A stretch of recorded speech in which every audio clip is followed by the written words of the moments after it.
സംസ്ഥാനത്ത് പ്രസവ ശസ്ത്രക്രിയകളുടെ എണ്ണത്തിൽ വൻ വർധനവ്. രാജ്യ ശരാശരിയിലും ഇരട്ടിയാണ് കേരളത്തിലെ സിസേറിയൻ കണക്ക്. ദേശീയ ശരാശരി 21% കേരളത്തിലത് 44%-നും മുകളിലാണ്.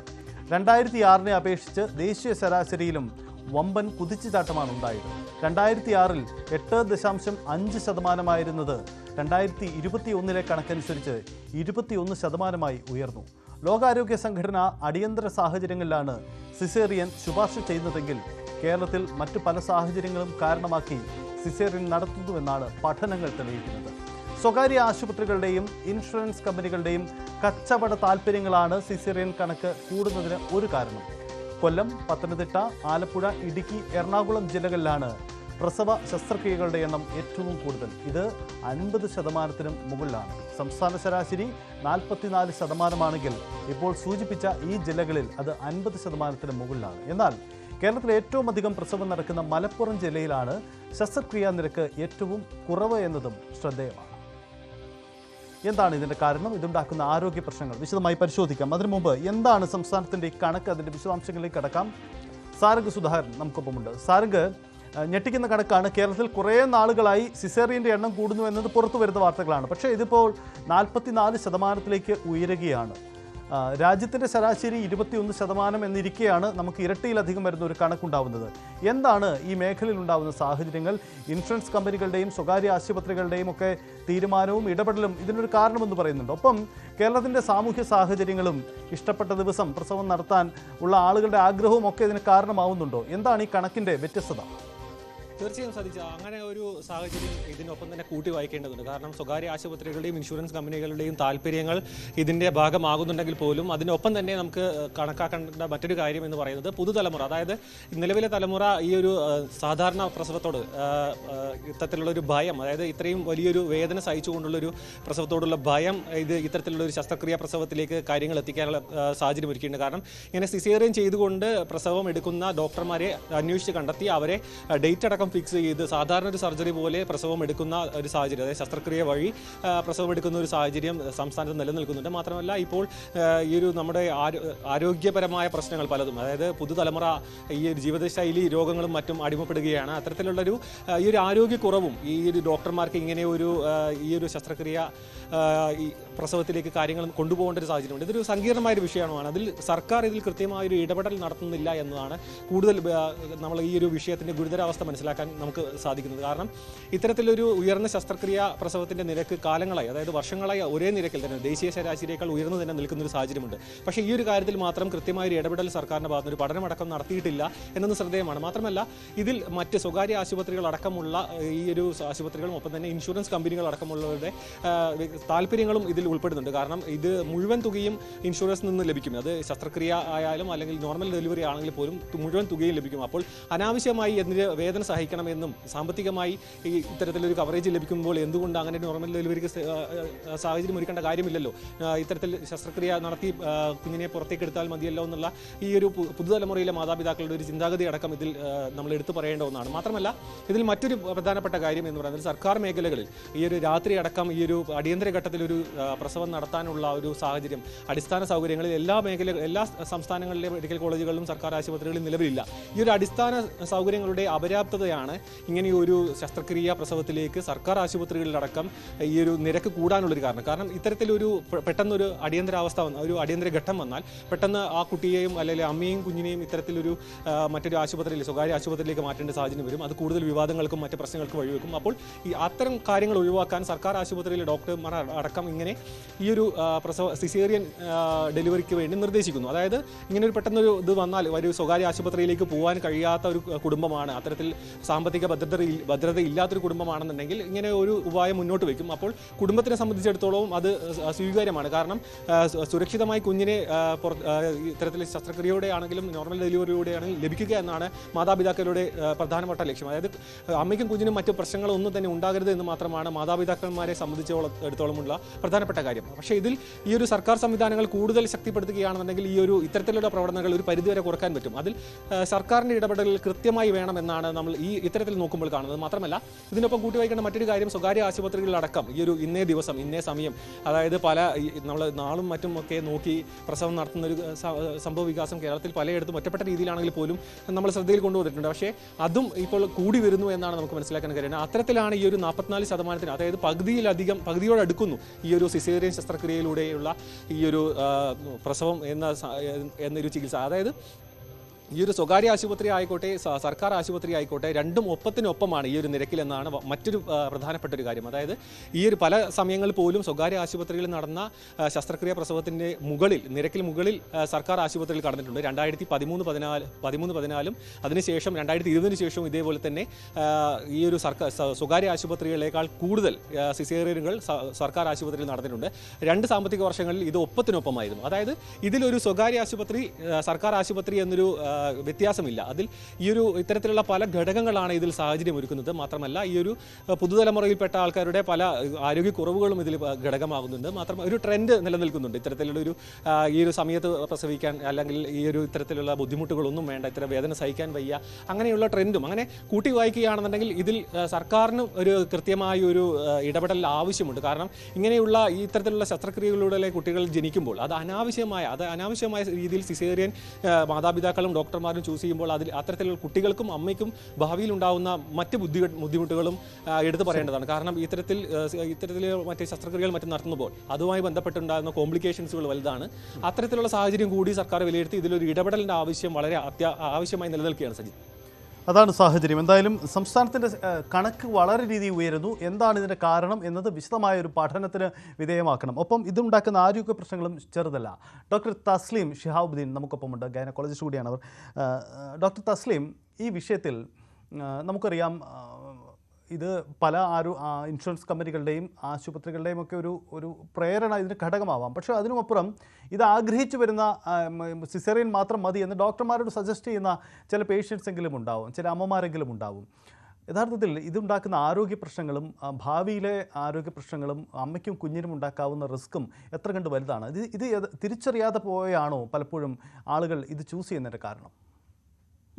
അതിന്റെ കോംപ്ലിക്കേഷൻസിനെ പറ്റി പറയുമ്പോൾ ഒരിക്കലും സിസേറിയൻ സെക്ഷന് എഗെയിൻസ്റ്റ് ആയിട്ട് പറയുന്നതല്ല. നോർമൽ ഡെലിവറി എന്ന് പറയുന്നത് ആൾക്കാരുടെ വിചാരം വജൈന വഴി ഒരു കുഞ്ഞ് ജനിക്കുന്നത് മാത്രമാണ് നോർമൽ ഡെലിവറി എന്നാണ്. അങ്ങനെ അല്ല.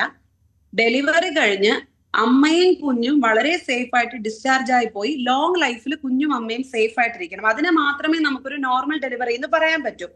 ആ ഒരു സാഹചര്യം നമുക്ക് അതിൽ കൂടെ കൊടുക്കാൻ പറ്റില്ല എങ്കിൽ നമ്മൾ സിസേറിയൻ സെക്ഷൻ ഓപ്റ്റ് ചെയ്തേ പറ്റൂ എന്നുള്ളതാണ്. പക്ഷേ അനാവശ്യമായിട്ട് സിസേറിയൻ സെക്ഷനിലേക്ക് നമ്മൾ പോകാനും പാടില്ല. ഒരു കമേഴ്ഷ്യലൈസ് ചെയ്യേണ്ട സാധനമോ അല്ലെങ്കിൽ നമ്മുടെ ഇഷ്ടത്തിനനുസരിച്ച് കസ്റ്റമൈസ് ചെയ്യേണ്ട സാധനമോ അല്ല സിസേറിയൻ സെക്ഷൻ എന്നുള്ളത് എല്ലാവരും മനസ്സിലാക്കേണ്ട ഒരു കാര്യമാണ്. ഇപ്പൊ സിസേറിയൻ സെക്ഷനിൽ അമ്മയ്ക്ക് വരുന്ന മെയിൻ കോംപ്ലിക്കേഷൻസ് എന്ന് പറയുന്നത് ഏതൊരു സർജറിക്കും വരുന്ന കോംപ്ലിക്കേഷൻസ് ആണ്. ഒന്നാമതായിട്ട് അനസ്തെറ്റിക് കോംപ്ലിക്കേഷൻസ്. നമുക്കറിയാം, നമ്മൾ ഉപയോഗിക്കുന്ന മെഡിസിൻസ്, അനസ്തീഷ്യ മെഡിസിൻസ് എല്ലാം കാലാകാലങ്ങളായിട്ട് പ്രൂവൺ ആയിട്ടുള്ള മെഡിസിൻസ് ആണ്. Under the monitoring of an anaesthesiologist ആണ് ചെയ്യുന്നത് എങ്കിൽ പോലും അതിന് ചെറിയ ശതമാനമാണെങ്കിലും കോംപ്ലിക്കേഷൻസ് വരാം. പിന്നെ നമുക്ക് ഇൻട്രാ ഓപ്പിൽ വരുന്ന ബ്ലീഡിങ്. ഒരു നോർമൽ ഡെലിവറി നിങ്ങൾ എടുത്തു നോക്കും, ഒരു വേറെ പ്രത്യേകിച്ച് കോംപ്ലിക്കേഷൻസ് ഒന്നും ഇല്ലാത്ത ഒരു നോർമൽ ഡെലിവറിയിൽ ആവറേജ് ഒരു സിംഗിൾട്ടൺ ബേബി, ഒരു ബേബിയാണ് ജനിക്കുന്നതെങ്കിൽ 500 ml ബ്ലഡ് ആണ് ലോസ് വരുന്നത്. പക്ഷെ സിസേറിയനിലേക്ക് വരുമ്പോൾ അത് 1 ലിറ്റർ ആയിട്ട് കൂടുന്നുണ്ട്. മാത്രമല്ല, നമ്മൾ സിസേറിയൻ ചെയ്യുന്ന സമയത്ത് തൊട്ടടുത്ത അവയവങ്ങളായ ബ്ലാഡർ, മൂത്രസഞ്ചി, അതുപോലെ മലസഞ്ചി, അതുപോലെ നമ്മുടെ കുടല്, അതിലൊക്കെ നമുക്ക് ഇഞ്ചുറി വരാനുള്ള ചാൻസസ് ഉണ്ട്.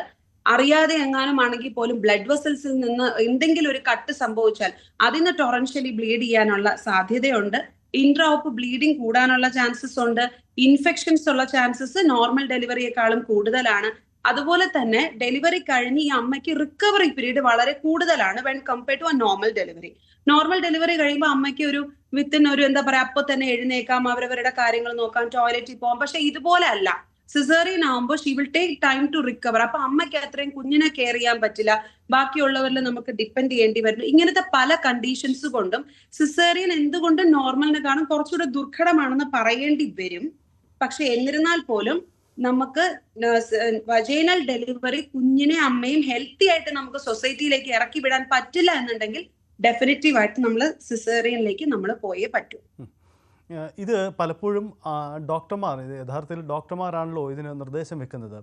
നമുക്ക് കണ്ടുവരുന്ന ഒരു ട്രെൻഡ് അനുസരിച്ച് ചില ആശുപത്രികളെങ്കിലും അല്ലെങ്കിൽ ചില ഡോക്ടർമാരെങ്കിലും അത്തരം സിസേറിയൻ മതി, റിസ്ക് എടുത്ത് പോവേണ്ടതില്ല എന്നൊരു സജഷൻ മുന്നോട്ട് വെക്കുന്ന അനുഭവം പലരും സമീപകാലത്തായി പങ്കുവെക്കുന്നുണ്ട്. ഒരു പക്ഷേ അത് ചില സാമ്പത്തിക കാരണങ്ങൾ കൂടി ഒരുപക്ഷെ ഉണ്ടായേക്കാം. കാരണം ഇപ്പോൾ പ്രസവം അല്ലെ ഡെലിവറി എന്ന് പറയുന്ന ഒരു പാക്കേജായി മാറിക്കഴിഞ്ഞല്ലോ. ഇപ്പം ഇൻഷുറൻസ് കമ്പനി, ഇൻഷുറൻസ് ഉള്ളവർക്കെല്ലാം അതൊരു പാക്കേജായി മാറിപ്പോണു. അപ്പോൾ അതിൻ്റെ ഭാഗമാണ് സിസേറിയനും എന്ന ഒരു സിസ്റ്റം പൊതുവിൽ മാറി വന്ന ഒരു കാലത്തുണ്ട്. അങ്ങനെ തോന്നുന്ന അനുഭവമുണ്ടോ? ഇല്ല, അങ്ങനെ ഒരു അനുഭവം എന്റെ ഇതിലില്ല. പക്ഷെ വേറൊരു അനുഭവം ഉണ്ടായിട്ടുള്ളത്, നാള് നോക്കി സിസേറിയൻ ചെയ്തു കൊടുക്കണം എന്നൊരു അനുഭവം എനിക്ക് ഉണ്ടായിട്ടുണ്ട്. അതുപോലെ തന്നെ ഐശ്വര്യ റായ് നമുക്കറിയാലോ, എനിക്ക് തോന്നുന്നു അവരുടെ കുഞ്ഞ് ജനിക്കുന്നത് നവംബർ 11-നാണെന്ന് തോന്നുന്നു. ആ സമയം നോക്കി സിസേറിയൻ വേണം എന്ന് പറഞ്ഞു വന്ന ഒരുപാട് ആൾക്കാരുണ്ടായിരുന്നു. അന്നൊക്കെ ഞാൻ UG പഠിക്കുന്ന സമയമാണ്. അങ്ങനത്തെ ഇതുണ്ട്. അതുപോലെ ജനുവരി 1-ാം തീയതി തന്നെ കുഞ്ഞ് ജനിക്കണം എന്ന് നിർബന്ധം പറഞ്ഞ് സിസേറിയന് വരുന്നവരുണ്ട്. ആ രീതിയിൽ പേഷ്യന്റിന്റെ സൈഡിൽ നിന്ന് വരുന്നത് നമ്മൾ കണ്ടിട്ടുണ്ട്. പിന്നെ സത്യം പറഞ്ഞാൽ ഒരിക്കലും ഒരു ഡോക്ടർ റിസ്ക് എടുത്ത് ഇങ്ങനെ ഒരു ഫിനാൻസ് ജനറേറ്റ് ചെയ്യാനായിട്ട് സിസേറിയൻ അധികം പറയുന്നതായിട്ട് കേരളത്തിൽ എനിക്ക് തോന്നുന്നില്ല. പക്ഷെ ഔട്ട്സൈഡ് കേരള എനിക്ക് എക്സ്പീരിയൻസ് ഉണ്ടായിട്ടുണ്ട്. ഞാൻ പഠിച്ചിരുന്ന സ്ഥാപനത്തിൽ അവിടെ സിസേറിയൻ മാത്രമേ ഉണ്ടായിരുന്നുള്ളൂ, നോർമൽ ഡെലിവറിയേ ഉണ്ടായിരുന്നില്ല. കാരണം നിങ്ങൾ മനസ്സിലാക്കേണ്ടത്, ഒരു സിസേറിയന്റെ കോംപ്ലിക്കേഷൻസ് എന്ന് പറയുന്ന ഒരു ഡോക്ടർ ബെയർ ചെയ്യേണ്ട കുറെ റിസ്കുകളുണ്ട്. അപ്പൊ നമ്മൾ മനഃപൂർവ്വം ഇതെല്ലാം എടുത്ത് തലയിൽ വെക്കില്ല. അങ്ങനെ ഒരു കാര്യമുണ്ട്. പിന്നെ മനസ്സിലാക്കേണ്ടത്, പണ്ടത്തെ ഡെഫിനറ്റ് ആയിട്ട് ഇന്നത്തെ കാലത്ത് സിസേറിയൻ സെക്ഷൻ കൂടി തന്നെയാണ് വരെ. നിങ്ങൾ ഏജ് ഒന്ന് എടുത്ത് നോക്കൂ. ഇന്നത്തെ കാലത്ത് അമ്മയായിട്ട് നമ്മുടെ മുന്നിലേക്ക് അമ്മയാകാൻ വരുന്ന ലേഡീസിന്റെ ഏജ് ഗ്രൂപ്പ് നിങ്ങളൊന്ന് എടുത്തു നോക്കുക. ഏറ്റവും നല്ല age group for a pregnancy and delivery എന്ന് പറയുന്നത് 21 വയസ്സ് തൊട്ട് 30 വയസ്സ് വരെയാണ്. ഇന്നത്തെ കാലത്ത് നമ്മുടെ പെൺകുട്ടികളെല്ലാം ഓൾമോസ്റ്റ് എവ്രി വൺ എഡ്യൂക്കേറ്റഡ് ആണ്. എല്ലാരും ജോലി ചെയ്യുന്നവരാണ്. അപ്പോ നമ്മുടെ കല്യാണം കഴിക്കുന്ന ഏജേ മാറിപ്പോയി. അല്ലെങ്കിൽ അവര് പ്രഗ്നൻസിക്ക് അവർ ഓപ്റ്റ് ചെയ്യുന്ന ഏജേ നമുക്കിപ്പോ 30+ അല്ലെങ്കിൽ 28+ എന്നുള്ള റേഞ്ചിലേക്ക് പോവുകയാണ്. ഇൻഫെർട്ടിലിറ്റിയും അതിനനുസരിച്ച് വന്ധ്യതയും കൂടുന്നുണ്ട്. അപ്പൊ ഇവര് ഏജ് ഗ്രൂപ്പ് കൂടുന്തോറും ഇവര് ഹൈ റിസ്ക് ആയിട്ട് വരികയാണ്. അപ്പൊ നമ്മൾ കൂടുതൽ സിസേറിയനിലേക്ക് നമ്മൾ ഓപ്റ്റ് ചെയ്യത്തുള്ളൂ. പിന്നെ ഇന്നത്തെ കാലത്ത് പ്രത്യേകിച്ച് നമ്മുടെ കേരളത്തിലുള്ള സ്ത്രീകളിൽ എത്ര പേരാണ്, ഈ ന്യൂസ് കാണുന്നവർ പോലെ എത്ര പേര് ഫിസിക്കലി ഫിറ്റ് ആണ് ഒരു പ്രഗ്നൻസിക്ക്? ഇപ്പോ നമ്മൾ ഡയബറ്റീസ്, ഹൈപ്പർ ടെൻഷൻ എല്ലാം സ്ത്രീകളിൽ വളരെ കോമൺ ആണ്. അവരുടെ ഡയറ്റിന്റെ രീതി, അവരുടെ ലൈഫ് സ്റ്റൈലിന്റെ ഇഷ്യൂസ്, അമിതമായ ജോലി, അതുപോലെ തന്നെ എക്സസൈസ് ഒട്ടുമേ ഇല്ലാത്ത അവസ്ഥ, ഇതെല്ലാം കൊണ്ട് തന്നെ അവർ നമ്മുടെ അടുത്ത് വരുമ്പോൾ തന്നെ രോഗികളായിട്ടാണ് വരുന്നത്. ഈ ഡയബറ്റീസ് ഹൈ ആയിട്ടിരിക്കുന്ന ആളെയും BP ഹൈ ആയിട്ടിരിക്കുന്ന ആളെ ഹെൽത്ത് സിൻഡ്രോമിലൊക്കെ പോകാൻ ചാൻസ് ഉണ്ടെങ്കിൽ നമുക്ക് ഒരിക്കലും അവരെ വജൈനൽ ഡെലിവറിക്ക് വിടാൻ പറ്റത്തില്ല. അപ്പൊ അതൊക്കെ കൊണ്ടാണ് മെഡിക്കലി ഞങ്ങൾ ഡോക്ടേഴ്സിനെ സംബന്ധിച്ചിടത്തോളം സിസേറിയനിലേക്ക് നമ്മൾ ചൂസ് ചെയ്യാൻ കാരണം. പിന്നെ മാത്രമല്ല, കാലാകാലങ്ങളായിട്ട് നോർമൽ ഡെലിവറിയിൽ വരാൻ സാധ്യതയുള്ള ചില കോംപ്ലിക്കേഷൻസ് ഉണ്ട്. വാക്യൂം ഡെലിവറി, അതുപോലെ നമ്മൾ ഫോർസെപ്സ് ഡെലിവറി ഒക്കെ ചെയ്യുമ്പോൾ പണ്ടും കോംപ്ലിക്കേഷൻസ് ചിലത് വരും, ഇപ്പോഴും കോംപ്ലിക്കേഷൻസ് വരാറുണ്ട്. പക്ഷെ ഇന്നത്തെ സമൂഹം അവര് ഒട്ടും ആ കോംപ്ലിക്കേഷൻസ് അക്സെപ്റ്റ് ചെയ്യാൻ റെഡിയല്ല. അക്യൂസ് ചെയ്യാൻ നിന്ന് കഴിഞ്ഞാൽ കാര്യമില്ല. അപ്പൊ അങ്ങനെ ഒരു ഇപ്പൊ നമുക്ക് മേ ബി ഒരു വാക്യൂം ഇട്ട് നമുക്കൊന്ന് ബേബീനെ എടുക്കാം, അന്നേരം ബേബിയുടെ തലയിൽ ഒരു ക്യാപ്പിട്ട് പോലെ ഫോം ചെയ്യും, നീരടിച്ച്, അതുപോലും ടോളറേറ്റ് ചെയ്യാൻ തയ്യാറല്ലാത്തൊരു സമൂഹമാണ് ഇപ്പോൾ ഉള്ളത്. വെരി വയലന്റ് ആണ്. അങ്ങനെ ആവുമ്പോൾ നമ്മൾ പൊതുവെ പറയുന്നത്, വാക്യൂം എടുത്താൽ വാക്യൂമിന് ഇങ്ങനെ കോംപ്ലിക്കേഷൻസ് ഉണ്ട്, കുട്ടിക്ക് ക്യാപ്പിട്ട് വരും, ബ്ലഡ് കെട്ടും, നിങ്ങൾക്ക് വേണ്ടെങ്കിൽ നമ്മൾക്ക് സിസേറിയനിലേക്ക് പോകാം എന്ന് പറയുമ്പോൾ അവരും റെഡിയാണ്. അപ്പൊ നമ്മൾക്കും സമാധാനമാണ്, അമ്മയും കുഞ്ഞും സേഫ് ആയിട്ട് പോവുക, അത് മാത്രമേ നമ്മൾ ഉദ്ദേശിക്കുന്നുള്ളൂ.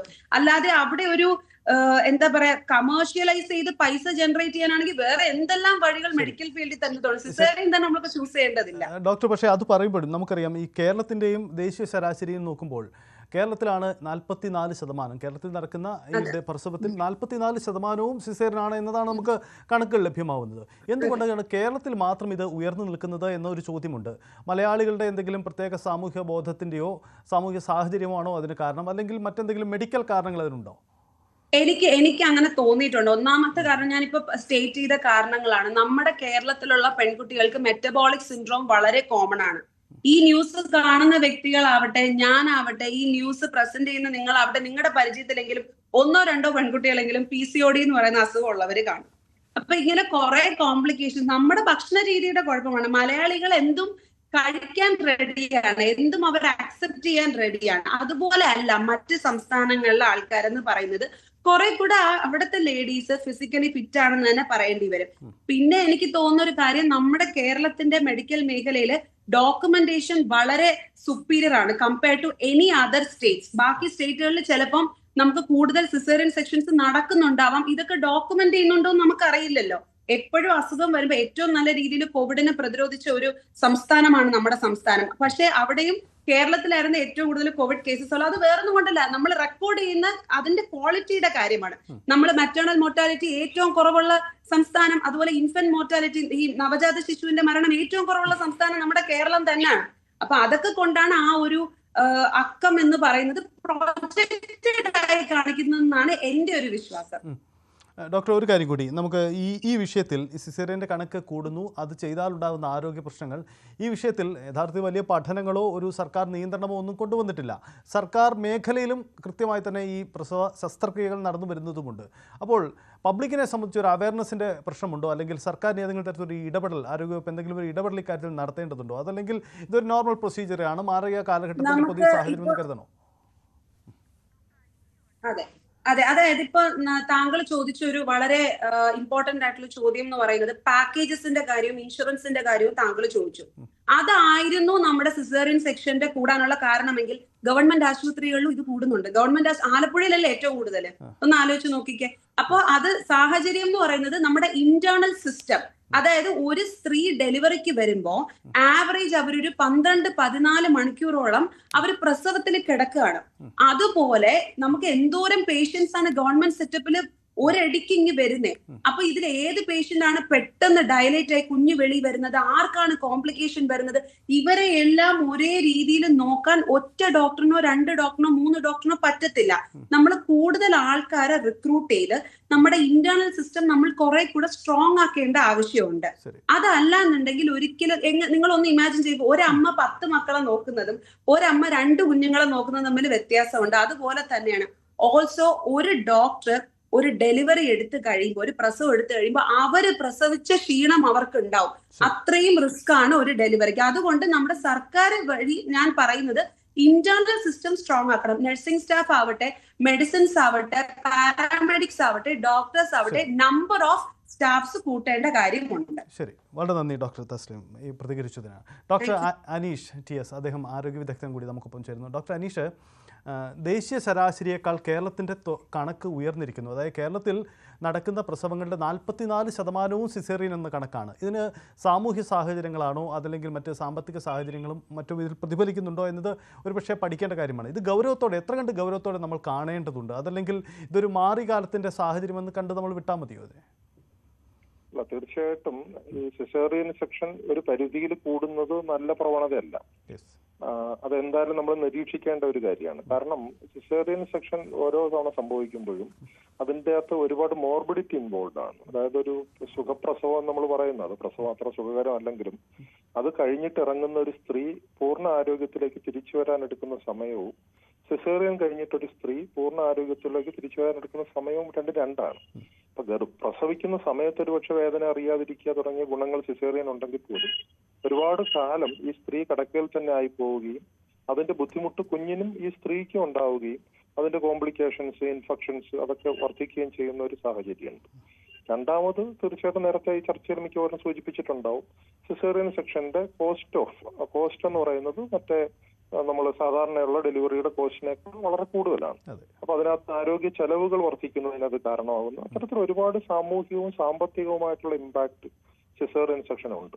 പക്ഷെ അതേസമയം തന്നെ കുട്ടിയുടെ ജീവൻ രക്ഷിക്കുന്നതിന് വേണ്ടിയിട്ടോ അമ്മയുടെ ജീവൻ രക്ഷിക്കുന്നതിന് വേണ്ടിയിട്ടോ വേണ്ടി വരുന്ന അത്യാവശ്യ സന്ദർഭങ്ങൾ സിസേറിയൻ ആവശ്യവുമാണ്.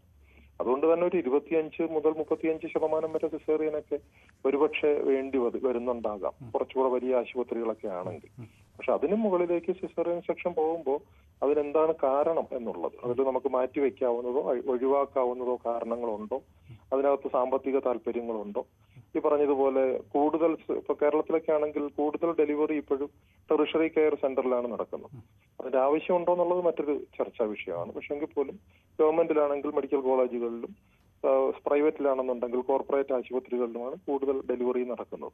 അപ്പൊ സ്വാഭാവികമായിട്ടും അവിടെ ഒരുപാട് തിരക്ക് വരികയും പെട്ടെന്ന് ഇപ്പം സിസേറിയൻ, ഇപ്പം പ്രസവം നമുക്ക് പ്ലാൻ ചെയ്യാൻ പറ്റില്ല. സിസേറിയൻ ആണെങ്കിൽ നമുക്ക് പ്ലാൻ ചെയ്യും. അപ്പൊ അതുകൊണ്ട് തന്നെ ഓരോ ദിവസവും ഇത്ര പ്രസവം നടത്താനാണെങ്കിൽ സിസേറിയൻ ചെയ്യുന്നതായിരിക്കും എളുപ്പം. അപ്പൊ അത്തരത്തിൽ ഈ സിസ്റ്റത്തിനകത്ത് നിൽക്കുന്ന ആളുകൾ എളുപ്പത്തിന് വേണ്ടി ചെയ്യുന്നതാണോ അതോ ശരിക്കും ഇത്തരത്തിലുള്ള ഒരു ഇൻഡിക്കേഷൻ ഉണ്ടോ എന്നുള്ളത് നമ്മൾ ചർച്ച ചെയ്യേണ്ടതായിട്ടുണ്ട്. പിന്നെ ഇതൊരു ചെയിൻ റിയാക്ഷനാണ്. അതായത് സിസേറിയൻ കൂടിക്കഴിഞ്ഞാൽ അത് കൂടിക്കൊണ്ടേയിരിക്കും. അപ്പൊ ആദ്യമായിട്ട് പ്രസവത്തിന് വരുന്ന സ്ത്രീക്ക് നമ്മൾ സിസേറിയനാണ് ചെയ്യുന്നതെങ്കിൽ ആ സ്ത്രീക്ക് രണ്ടാമത്തെ പ്രസവത്തിന് ആ സ്ത്രീക്ക് നോർമൽ ഡെലിവറി ചെയ്യാൻ കഴിയില്ല, സിസേറിയൻ തന്നെ ചെയ്യേണ്ടി വരും. അപ്പൊ അതുകൊണ്ട് തന്നെ ഇത് സിസേറിയൻ സെക്ഷൻ കൂടുന്ന പ്രവണത നമ്മൾ മുളയിലെ നുള്ളിയില്ലെങ്കിൽ തീർച്ചയായിട്ടും നമുക്ക് പിന്നെ ഈ എണ്ണം വളരെയധികം വർദ്ധിക്കുന്ന ഒരു സാഹചര്യം ഉണ്ടാവും. അപ്പൊ വിശദമായി പഠിച്ചതിന് ശേഷം മാത്രമേ നമുക്കിത് എന്തുകൊണ്ട് സംഭവിക്കുന്നു എന്നുള്ള കാര്യം പറയാനായിട്ട് കഴിയൂ. ഡോക്ടർ, ഒരു ഉദാഹരണം, ഒരു അനുഭവം പങ്കുവയ്ക്കുകയാണ്. ഇത് ഈ വാർത്തയുമായി ബന്ധപ്പെട്ട് സംശയിച്ചപ്പോൾ ഒരാൾ പങ്കുവെച്ച അനുഭവമാണ്. അദ്ദേഹത്തിൻ്റെ ഭാര്യയുടെ പ്രസവമായി ചെന്നപ്പോൾ ഡോക്ടർ കുറച്ച് നാളത്തേക്ക് അവധിയിൽ പോവുകയാണ്. അപ്പോൾ നമുക്ക് കാത്തിരിക്കേണ്ടതില്ല, സിസേറിയൻ തന്നെ നടത്തിയേക്കാം എന്ന് ഡോക്ടർ ഒരു സജഷൻ മുന്നോട്ട് വെച്ചു. ആ പേഷ്യൻ്റ് അതിന് വഴങ്ങുകയും ചെയ്തു. അങ്ങനെ സിസേറിയനായി നടന്നു. അപ്പോൾ ഇത്തരം ചില സാഹചര്യങ്ങൾ, ബോധപൂർവം ഉണ്ടാക്കിയ സാഹചര്യങ്ങളിലേക്കും സിസേറിയൻ പോകുന്നു. സിസേറിയൻ അതുകൊണ്ടൊരു പ്രശ്നമില്ല എന്ന് പൊതുജനത്തിൻ്റെ ഒരു ബോധം ഇപ്പോഴുണ്ട്. യഥാർത്ഥത്തിൽ അതുണ്ടാക്കുന്ന ആരോഗ്യ പ്രശ്നം ഇവർ തിരിച്ചറിയാതെ പോകുന്ന പ്രശ്നം കൂടി ഉണ്ടോ? തീർച്ചയായിട്ടും ഉണ്ട്. അതായത് പിന്നെ ഈ പ്ലാൻഡ് സിസേറിയൻ ആവശ്യമില്ലാത്ത സ്ഥലങ്ങളിൽ സിസേറിയൻ ചെയ്യുന്ന പ്രവണത നേരത്തെ ഉണ്ട്. ഒരുപക്ഷെ ഇപ്പോൾ അത് വർദ്ധിച്ചിട്ടുണ്ടാവും. ഡോക്ടർമാർ അവധിയെടുക്കുന്നു, ഡോക്ടർമാർ കോൺഫറൻസിന് പോകുന്നു. അത് മാത്രമല്ല, ഞാൻ നേരത്തെ പറഞ്ഞതുപോലെ തിരക്ക് നിയന്ത്രിക്കുന്നതിന്റെ ഭാഗമായി എല്ലാ ദിവസവും കുറച്ച് ഡെലിവറികൾ നടക്കേണ്ടതിന്റെ ഒരു ആവശ്യകത ഇത്തരത്തിലുള്ള അവസരത്തിൽ സിസേറിയൻ സെക്ഷൻ പ്ലാൻ ചെയ്യുന്നുണ്ട്. രോഗിയെ സംബന്ധിച്ചിടത്തോളം താൽക്കാലികമായിട്ട്, പ്രത്യേകിച്ച് വേദന ഇല്ല എന്നുള്ളത് കൊണ്ട് തന്നെ താൽക്കാലികമായിട്ട് അവർ സിസേറിയന് വില്ലിങ് ആകാനുള്ള സാധ്യതയുണ്ട്. പിന്നെ ഈ ആരോഗ്യരംഗത്ത് പ്രധാനമായിട്ടും ഡോക്ടേഴ്സ് ആണല്ലോ ഡോമിനേറ്റ് ചെയ്യുന്നത്. ഒരു രോഗിക്ക് ഇപ്പം നിങ്ങൾക്ക് ആവശ്യമായിട്ടുള്ള നല്ലത് CSI ആണോ അതോ നോർമൽ ഡെലിവറി ആണോ എന്നുള്ളത് ഒരു രോഗിക്ക് തീരുമാനിക്കാൻ കഴിയില്ല. അവർക്ക് അതിനെപ്പറ്റിയുള്ള അറിവുമില്ല. അവർ തീർച്ചയായിട്ടും ഡോക്ടറുടെ മുഖത്തേക്കായിരിക്കും അതിനായിട്ട് ഉറ്റുനോക്കുക. അപ്പൊ സ്വാഭാവികമായിട്ട് ഡോക്ടർ പറയുന്നതിനെ അവർ വിശ്വസിക്കും. അപ്പൊ അതുകൊണ്ട് ഈ കാര്യത്തിൽ ഇപ്പൊ നേരത്തെ ഞാൻ ഈ ചർച്ചയുടെ അവസാന ഭാഗത്ത് ഞാൻ കേട്ട ഒരു ഡോക്ടർ പറയുന്നത് പോലെ തന്നെ സംവിധാനങ്ങൾ ഊർജിതമാകേണ്ടതായിട്ടുണ്ട്. ആരോഗ്യം ഈ പറയുന്ന സിസേറിയൻ സെക്ഷൻ അല്ലാതെ നോർമൽ ഡെലിവറി നടത്താൻ കഴിയുന്ന രീതിയിൽ ഡോക്ടർമാരെ നഴ്സുമാരെയൊക്കെ പുനർവിന്യസിക്കേണ്ടതായിട്ടുണ്ട്. പക്ഷെ അതോടൊപ്പം തന്നെ ഡോക്ടർമാര് കഴിയുന്നതും CS പകരം നോർമൽ ഡെലിവറി എന്നുള്ള രീതിയിലേക്ക് ആളുകളെ കൗൺസിൽ ചെയ്യുകയും ചെയ്യണം. അപ്പൊ അത് താങ്കൾ തന്നെ സൂചിപ്പിച്ചതുപോലെ താൽക്കാലികമായിട്ടല്ലെങ്കിലും പിന്നീട് സിസേറിയൻ ഉണ്ടാക്കുന്ന ഒരു മോർബിഡിറ്റി, ഒരു മോർട്ടാലിറ്റി റിസ്കും കോംപ്ലിക്കേഷൻസും ഒക്കെ ഇപ്പം ഭാവിയിൽ തന്നെ പിന്നീട് യൂട്രസുമായിട്ട് ബന്ധപ്പെട്ട് എന്തെങ്കിലും പ്രശ്നം ഉണ്ടാകാനുള്ള സാധ്യത, അതെല്ലാം നോർമൽ ഡെലിവറി അപേക്ഷിച്ച് സിസേറിയൻ സെക്ഷൻ കൂടുതലാണ്. അതുകൊണ്ട് ആ പ്രവണത അത്ര നല്ലതല്ല എന്നുള്ളതിൽ സംശയമൊന്നുമില്ല. വളരെ നന്ദി ഡോക്ടർ അനീഷ് പ്രതികരിച്ചത്. ഡോക്ടർ പുരുഷോത്തമൻ, ആരോഗ്യ വിദഗ്ധൻ, അദ്ദേഹം കൂടി നമുക്കൊപ്പം ചേരുന്നുണ്ട്. ഡോക്ടർ പുരുഷോത്തമൻ, ഈ ഉയർന്നു വരുന്ന സിസേറിയൻ്റെ കണക്ക് ഒരുപക്ഷെ ദേശീയ ശരാശരിയുടെ ഇരട്ടിക്ക് മുകളിലാണ്, 44%. ഇത് നമ്മൾ പരിശോധിക്കുമ്പോൾ ഈ ലോകാരോഗ്യ സംഘടനയൊക്കെ സജസ്റ്റ് ചെയ്യുന്നത് ഒരു 13%, 15% വരെയൊക്കെ സിസേറിയൻ ആവാം. അതാണ് പൊതുവിലുള്ള ഒരു സാഹചര്യം. പക്ഷേ കേരളത്തിൻ്റെ കണക്കുമായി ബന്ധപ്പെട്ട് നോക്കുമ്പോൾ വളരെ ഉയർന്നാണ്. അത് ചില ജില്ലകളിൽ തന്നെ പ്രത്യേകമായി കാണാനും കഴിയുന്നുണ്ട്. മലപ്പുറം ജില്ല ഉദാഹരിക്കുമ്പോൾ ഏറ്റവും അധികം പ്രസവം നടക്കുന്ന മലപ്പുറം ജില്ലയിൽ ഏറ്റവും കുറവാണ് ഈ പ്രസവ ശസ്ത്രക്രിയകളുടെ എണ്ണം. ഇതെന്തുകൊണ്ട് സംഭവിക്കുന്നതാണ്? ഡോക്ടർ ഇത് നിരീക്ഷിച്ചിട്ടുണ്ടോ? ഇതെന്തെങ്കിലും പ്രത്യേക കാരണങ്ങളോ സാമൂഹ്യ പശ്ചാത്തലങ്ങളോ ഇതിന് കാരണമാകുന്നുണ്ടോ? മുൻകാലങ്ങളെ അപേക്ഷിച്ച് പലപ്പോഴും ഡോക്ടർമാർക്ക് എപ്പോഴും പഴയതിനേക്കാളും ഒരു സ്ട്രെസ് കൂടുതലാണ്. അതായത് ജനങ്ങള് ഒരു തരത്തിലുള്ള റിസ്ക്കും എടുക്കാൻ തയ്യാറല്ല. എന്ത് വന്നാലും ഡോക്ടർമാര് കുറ്റക്കാരാണെന്ന് പറയുന്ന ഒരവസ്ഥ വരുമ്പോൾ പണ്ടത്തെ അപേക്ഷിച്ച് മറ്റൊരു രീതിയിൽ പ്രസവം സാധ്യമാവുമോ എന്ന് പരീക്ഷിച്ച് നോക്കാനുള്ള ഒരു സമയം അവർക്ക് കിട്ടുന്നില്ല. To be on the safer side, better എന്നുള്ള രീതിയിലേക്ക് പോകുന്നു എന്നുള്ളതാണ് ഒരു വളരെയേറെ ഈ കാലഘട്ടത്തിൽ വന്നിരിക്കുന്ന ഒരു മാറ്റം. രണ്ടാമത്തത്, മുമ്പത്തെ കാലത്തെ അപേക്ഷിച്ച് പലരും രോഗികൾ തന്നെയും ഇങ്ങോട്ട് ആവശ്യപ്പെടുന്നുണ്ട്, ലേബർ പെയിന് എടുക്കാതെ ഞങ്ങൾക്ക് സിസേറിയൻ മതി എന്ന് പറയുന്ന, അവർ തന്നെ തീരുമാനിക്കുന്ന കുറച്ച് സാഹചര്യങ്ങൾ ഉണ്ടായിട്ടുണ്ട്. മറ്റൊന്ന്, മുമ്പത്തെ അപേക്ഷിച്ച് ഇൻഫെർട്ടിലിറ്റി കൂടി വരുന്നു. അപ്പോ അതിന്റെ ഭാഗമായിട്ട് കുഞ്ഞുങ്ങളെ കിട്ടുമ്പോൾ അതിന് ഒരു തരത്തിലുള്ള റിസ്ക്കും എടുക്കാതെ ഒരു സിസേറിയൻ ചെയ്ത് കുട്ടീനെ എടുക്കുക എന്നുള്ള ഒരു കാര്യം വരുന്നുണ്ട്. ഇൻഫെർട്ടിലിറ്റി പണ്ടത്തെ അപേക്ഷിച്ച് കൂടി വരണം എന്നുള്ള കാര്യം. പിന്നെ premature delivery, low birth weight ഒക്കെ പണ്ടത്തേനേക്കാളേറെ ബേബി സർവൈവല് ബെറ്റർ ആണ്. അപ്പൊ ഇന്നത്തെ സാങ്കേതിക വിദ്യകളൊക്കെ മെച്ചപ്പെട്ട് വന്നപ്പോൾ നേരത്തെ തന്നെ ചില കോംപ്ലിക്കേഷൻസ് പണ്ടത്തേനേക്കാളും നേരത്തെ ഫലപ്രദമായി കണ്ടുപിടിക്കാൻ പറ്റും. ഇപ്പോ ബ്ലഡ് വെസൽസിന്റെ ഫ്ലോ ഡോപ്ലർ വെച്ചിട്ട് കണ്ടുപിടിക്കുന്നു. അത്തരത്തിലുള്ള കാര്യങ്ങൾ കണ്ടുപിടിക്കുന്നതോടുകൂടി തന്നെ സിസേറിയൻ ചെയ്യുകയായിരിക്കും ഉത്തമം എന്ന് തീരുമാനിക്കുകയും അങ്ങനത്തെ ഒരു കാര്യത്തില് കൂടുതൽ പണ്ടത്തേനേക്കാളും കേസുകൾ സിസേറിയൻ വരുന്നുണ്ട്. തീർച്ചയായിട്ടും ആവശ്യത്തിന് വേണ്ടി സിസേറിയൻ ചെയ്യുക തന്നെ വേണം.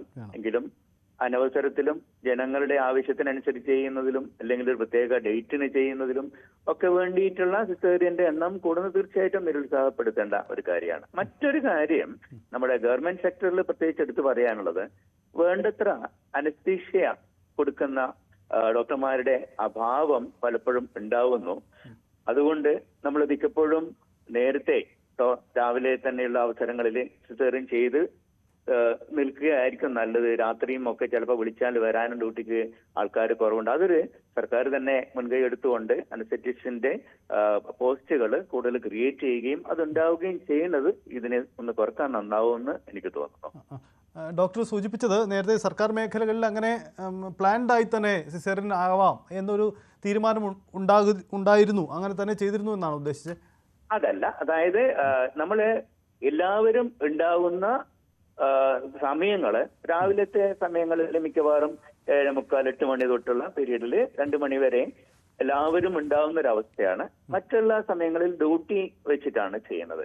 അപ്പോ ഏറ്റവും സിസേറിയൻ കാര്യങ്ങൾ രാവിലെ തന്നെയുള്ള അവസരങ്ങൾ ചെയ്യുകയാണെങ്കിൽ, എന്തെങ്കിലും ഒരു തീരുമാനം നേരത്തെ തന്നെ ചെയ്യുകയാണെങ്കിൽ അതായിരിക്കും കൂടുതൽ സുരക്ഷിതത്വം. അപ്പൊ മറ്റ് എല്ലാ സമയങ്ങളിലും അനസ്തെറ്റിസ്റ്റ് അവൈലബിൾ ആണെങ്കിൽ, രാവും പകലും ഒരേപോലെയാണെങ്കിൽ ഈ ഒരു കാര്യം നമ്മൾ കുറച്ചുകൂടി നോക്കിയിട്ട് ചെയ്താൽ മതി എന്നുള്ള കാര്യം പോലും നേരത്തെ തീരുമാനം എടുക്കേണ്ടി വരുന്നു. അത്തരത്തിലുള്ള സാഹചര്യം ഉണ്ടാവുന്നത് രാത്രി ഡ്യൂട്ടിക്കും കാര്യത്തിനൊക്കെ വേണ്ടുന്ന അത്രയും അനസ്തീഷ്യ ആൾക്കാരുടെ ഒരു അഭാവം തന്നെയാണ്. അപ്പൊ അതൊന്ന് കുറക്കുന്നത് ഈ ഒരു തീരുമാനങ്ങൾ കുറച്ചുകൂടി ഏത് സമയത്തായാലും പെട്ടെന്ന് തന്നെ ഇടപെടൽ നടക്കും എന്നുള്ളൊരു സാഹചര്യം ഉണ്ടാവുകയാണെങ്കിൽ അത് സിസേറിയൻ ഒഴിവാക്കാൻ സഹായിക്കും. ഡോക്ടർ, ഒരു കാര്യം കൂടി, നമ്മളിപ്പം മലപ്പുറം ജില്ലയുടെ സാഹചര്യം പരിശോധിച്ചപ്പോൾ, കണക്കെടുത്ത് പരിശോധിച്ചപ്പോൾ ഒരു പ്രത്യേകത കാണാൻ കഴിയുന്നുണ്ട്. കാരണം ഏറ്റവും അധികം പ്രസവം നടക്കുന്ന ജില്ലയാണെങ്കിലും അവിടെ നിരക്ക് കുറവാണ്, ശസ്ത്രക്രിയാ നിരക്ക് കുറവാണ്. എന്തുകൊണ്ടാണ് അത് സംഭവിക്കുന്നത്? എന്തെങ്കിലും സാമൂഹിക കാരണങ്ങളുണ്ടോ? കാരണം മലപ്പുറം ജില്ലയ്ക്ക് ചില പ്രത്യേകതകൾ നമ്മൾ നേരത്തെയും ചർച്ച ചെയ്തിട്ടുള്ളതാണല്ലോ. മലപ്പുറം ജില്ലയില് പഴയ ഒരു 1-2 ദശകങ്ങൾക്കപ്പുറത്ത് കേരളത്തിൽ ഉണ്ടായിരുന്ന ഒരു സാഹചര്യം, അത് ഡോക്ടർമാരുമായിട്ടുള്ള ഒരു വിശ്വാസം അല്ലെങ്കിൽ കുറ്റപ്പെടുത്തുന്ന കാര്യങ്ങൾ കുറച്ച് കുറവാണ് എന്നുള്ള ഒരു കാര്യം ഇവിടെ മലപ്പുറം ജില്ലയിൽ എനിക്ക് തോന്നുന്നു.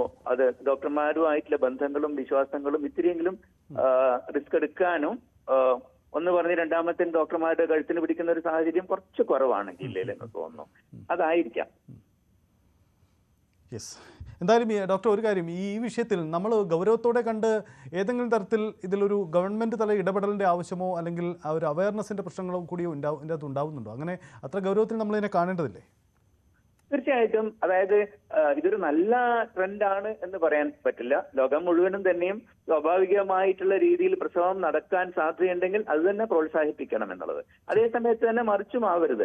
എന്തെങ്കിലും കാരണങ്ങൾ കൊണ്ട് കുട്ടിക്ക് അപകടം അല്ലെങ്കിൽ അമ്മക്കോ കുട്ടിക്കോ അപകടം ഉണ്ടാവാൻ സാധ്യത നമ്മൾ സിസേറിയൻ ചെയ്യാതെ വൈകിപ്പിച്ചിട്ടുണ്ടാവുകയും ചെയ്യരുത്. അപ്പൊ അപ്പുറവും ഇപ്പുറവും ഒരേപോലെ തന്നെ കണക്കിലെടുത്തുകൊണ്ട് വേണം ഈ ഒരു കാര്യം തീരുമാനപ്പെടുത്താൻ വേണ്ടി. നമുക്കൊരു ഓർഡറായിട്ട് ഇറക്കിക്കൊണ്ട് ചെയ്യാൻ പറ്റുന്ന ഒരു കാര്യമല്ല.